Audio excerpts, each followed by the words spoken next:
Bakit nga ba hindi live show ang Eat Bulaga para sa Grand Finals ng Male Classic Clones? Maraming ang dabarkads ang nagtatanong kung bakit hindi live ang Eat Bulaga para sa Saturday episode nila. Dahil alam naman nating lahat na live palagi ang show tuwing Sabado, lalo pang at Grand Finals pa naman ng The Clones para sa Male Classic Clones category. Sa katunayan, 5 araw na ngang hindi live ang Eat Bulaga matapos ang kanilang live show noong Martes at puro tape-recorded episodes na ang kanilang pinapalabas. Karaniwan kasi, tuwing Lunes at Martes ang pinapalabas ng Eat Bulaga ay taped episodes.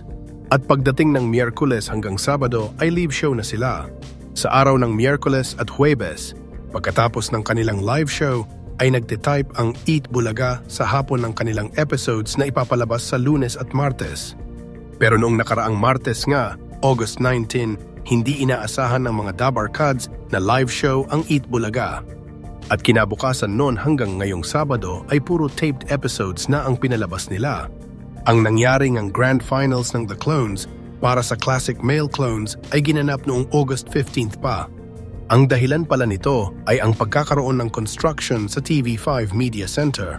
Sa isang post, sinabing, "For those asking why Eat Bulaga is taped for 1 week, it's because TV5 is under construction." Gayunpaman, kahit na taped episodes lang ang ipinapalabas ng Eat Bulaga, hindi naman ito iba sa live show para sa ilang manonood dahil hindi pa rin naman natin ito napanood. Kaya nandoon pa rin ang excitement, lalo na sa Grand Finals ng The Clones.